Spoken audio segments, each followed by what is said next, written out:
Hola i benvinguts! Penseu en la química com si fos un idioma. Té les seves pròpies paraules, les seves regles i de vegades pot semblar un autèntic codi secret. Doncs bé, avui ens posem el barret de detectius per desxifrar-ne una part clau. Comencem amb la que segurament és la fórmula química més famosa del planeta, H2O. Tothom la reconeix, dos d'hidrogen, una d'oxigen. Però, més enllà del nom que tots fem servir, com l'anomenaria un químic si seguís les normes al peu de la lletra?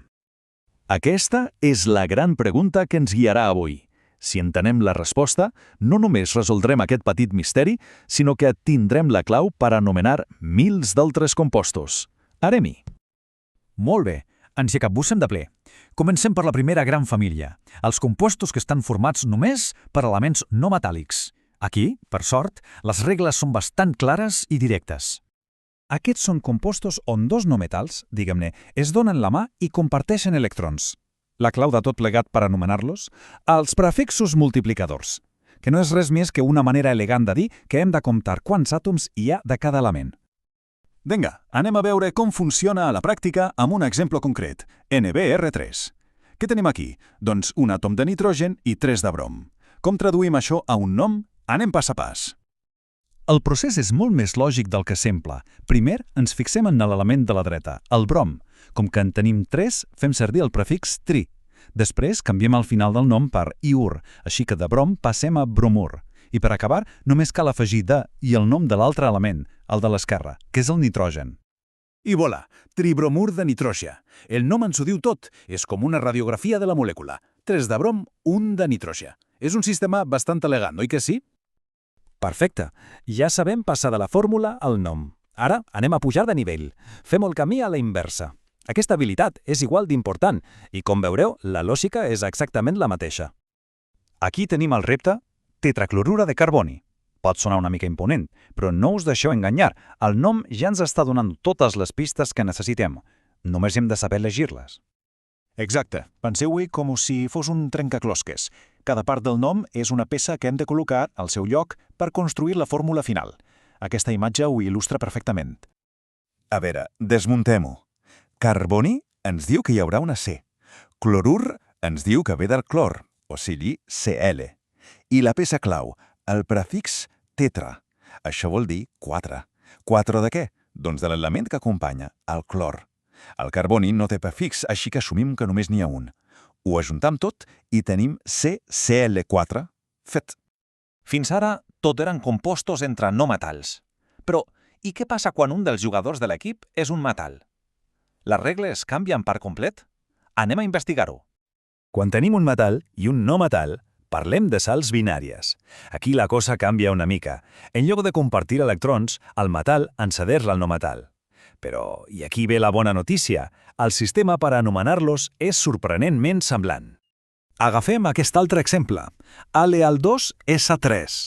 Tenim 2 àtoms d'alumini, que és el nostre metall, i 3 de sofre, el no metall. Doncs la lògica que acabem d'aprendre ens servirà perfectament aquí també.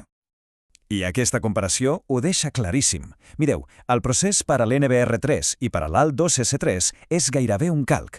Comencem per la dreta. 3 sofres, trisulfur. Després, la paraula de. I finalment, l'element de l'esquerra amb el seu prefix, 2 aluminis, dialumini, trisulfur de dialumini. El sistema de prefixos continua funcionant a la perfecció. D'acord, ja hem après les regles sistemàtiques, la gramàtica oficial de la química. Però, com en qualsevol idioma, sempre hi ha excepcions, aquelles paraules que tothom fa servir per costum. I això, amics, ens porta de nou a la nostra pregunta del principi. Si apliquem fil per randa les normes que hem vist a la nostra famosa molècula d'H2O, el resultat seria, atenció, monòxid de dihidrogen. Un oxigen, monòxid, i 2 hidrògens de dihidrogen. Aquest és, tècnicament, el seu nom oficial. Però és clar, ningú va a un restaurant i demana un got de monòxid de dihidrogen. I per què? Doncs per això mateix. Hi ha compostos tan i tan arrelats a la nostra cultura i a la nostra història que el seu nom de tota la vida, el nom tradicional, guanya la partida. I que consti que això no és només un costum popular. La mateixa Unió Internacional de Química Pura i Aplicada, la UPAC, que és com l'acadèmia que estableix totes les normes, accepta oficialment aquests noms tradicionals perquè són útils si tothom les fa servir. Aquí en tenim els exemples més clàssics. L'H2O és aigua, i punt. L'NH3, que sistemàticament seria tridrur de nitrogen, el coneixem tots com a amoníac. I el CH4, el tetrahidrur de carboni, no és altre que el metan. Són excepcions acceptades, que ens recorden que la ciència també ha de ser pràctica. Llavors, en què ens hem de quedar de tot això? Doncs amb aquesta idea clau. Necessitem un sistema de regles precís, sense cap ambigüitat, per anomenar milions de compostos. Però alhora, per a un grapat de substàncies supercomunes, la tradició i la simplicitat tenen més pes. És un equilibri entre el rigor i el sentit comú. I acabem amb una última reflexió. Hem vist com un llenguatge amb regles clares és vital a la química per evitar el caos. Pensem-hi una mica. En quins altres camps, des de la programació informàtica fins a les lleis, un llenguatge precís no és només una cosa útil, sinó que és absolutament essencial perquè ens puguem entendre? Gràcies per acompanyar-me.